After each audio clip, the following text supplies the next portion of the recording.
A leap of faith. Yeah, after answering the call and meeting the mentors who can help us with our challenge, we come to the point where we must commit to our goals and have the courage to act despite our fear.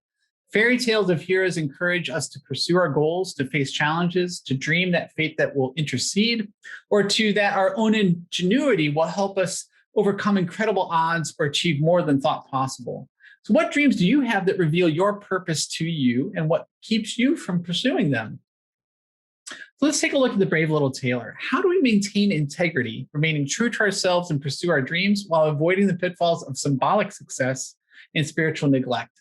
What kinds of problems can there be for those who pretend to be something that they are not? And what impact can this have on society? Perhaps by comparing the brave little tailor with Thumbling, we can get a little closer to an answer. Is the brave little tailor a hero or a con man? A man small in stature who can amass his fortune by bluffing and conning others out of theirs? The tailor is a self-made man in that his shameless self-promotion and deception have brought him to the highest position in the land, soon to be the king of all. One of the iconic American myths is that of Horatio Alger, the young man who can pick himself up by the bootstraps and become successful. It is this tale of the male Cinderella moving from rags to riches through hard work. And it's the story of immigration, arriving and working for the good of the next generation. It is embedded in our culture through the early cartoons and films of Walt Disney, which we'll look at later. And at the heart of the American dream, that success here is not tied to any particular caste or class system. So let's take a close look at what kind of hero the brave little tailor is. Well, he's a businessman, however, not a very successful one. He seems very stingy and shrewd. For example, he invites the saleswoman in with her jam, and then getting her hopes up for a sale, he only agrees to take a very, very small portion and thereby ends up wasting her time. He is a confabulator, a boaster who conjures up an extreme exaggeration of his own prowess, 7 with 1 blow.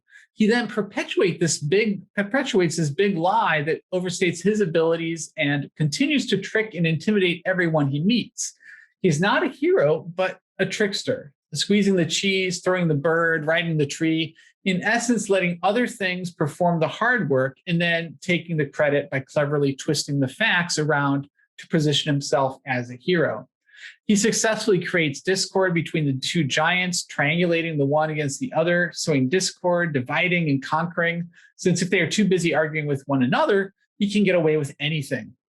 He ends up lying and deceiving his way into the highest office, winning the hand of the princess, setting himself up as the viable successor to the ruler. And he recognizes that there are those who would have him removed, who would call his bluff. But by tricking and intimidating them, he is able to fend them off. Could you imagine if someone who is completely unqualified and incompetent, who lied and deceived their way into power, whose instinct was to self-aggrandize while being stingy and miserly to all those in need? Well, what if someone who claimed for himself the work of others? What kind of catastrophe could result from having someone like that come into power? So if there ever was a real conflict, such a king would hardly make a good leader. He lives off of untruth, and while amusing and entertaining in our tale, he is more trickster than hero. So if we look at this road of trials, while our tailor does not fit the heroic mold, he meets his challenges with distortions rather than truth. And while perhaps with Thumbling, we'll see something different. Real life is not easy, and many of the fairy tales demonstrate this with the challenges it puts the protagonists through. But to have integrity is to align your words with your actions and pursue your truth. It's not going to be easy either. You'll need to learn how to walk your talk. And it means that you would need to embrace the tests and trials, even when it means giving up comforts. So how difficult can it get? Well, let's take a look at Thumbling. So we have a similar figure in Thumbling whose origins are much like Hans my Hedgehog's, but with one key difference. We know that he is very much loved and adored despite his small stature. And he grows up to be quite nimble and clever, albeit tiny. And while the brave little tailor boasts and avoids work and responsibility, Thumbling does the opposite, taking on responsibility and demonstrating courage in meeting challenges.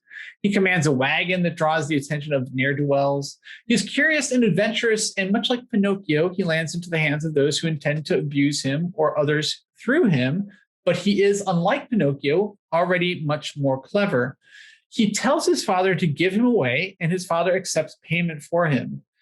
He soon escapes from these men, but is now caught out in the wilderness looking for a way back home. He ends up in the hands of some petty criminals, assumed different ones, and agrees to help them rob a pastor. However, when he's called upon to help, he ensures that the maid of the house will awaken and fend off the robbery. We then have a series of rites of passages, entering the belly of the beast, only to be reborn again as something different, something new, this process of maturation. He is first eaten by a cow, going through all 4 parts of the stomach. He's then eaten by a wolf, and it seems that he's lost many times, but still recovers, maintains his hope, and is eventually rescued by his father, who really loves him. He faces ordeals and overcomes these, returning with wealth to his parents, and he has made his hero's journey successfully. Maria Tatar's take on Grimm heroes is that they follow a fundamental law, which is that there will be a reversal of the conditions introduced at the beginning of the story, such as enthroning the humble, enriching the impoverished, and that without humility, there is no help from donors. There are less traditional heroes, those who answer challenges with brute strength, like the dragon slayers of legend. There are only really 2 of this type in the Grimm collection. One is called Dumb Hans, as already mentioned, and he survives more on luck than strength.